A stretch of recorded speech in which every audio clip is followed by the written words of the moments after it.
ইউনূসের পদত্যাগ ও বাংলাদেশের শেখ হাসিনাকে ফিরিয়ে আনার প্রতিবাদে আবারও রাজপথে যুবলীগ, ছাত্রলীগ।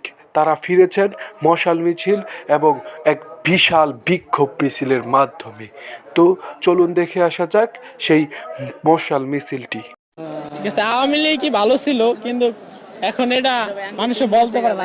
গত 17 বছর যা করে নাই, এখন আপনার এই 4 মাসে আপনারা বিভিন্ন জায়গায় খবর নিয়ে দেখেন, চোর, ছিনতাই, ডাকাতি আরো বেশি হচ্ছে।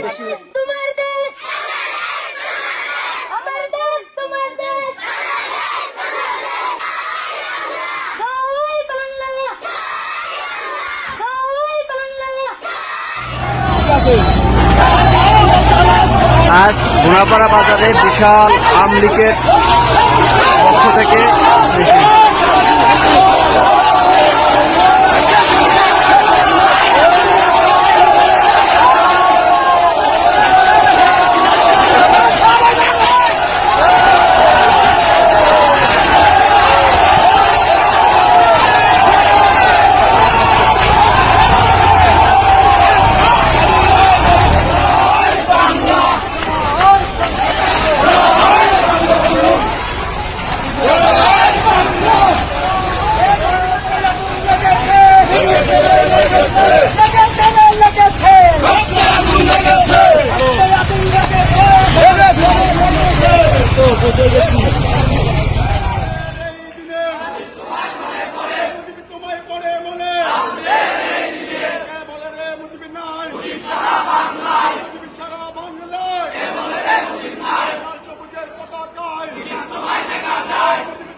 সবাই যোগ দিচ্ছেন এই বিক্ষোভ মিছিলে।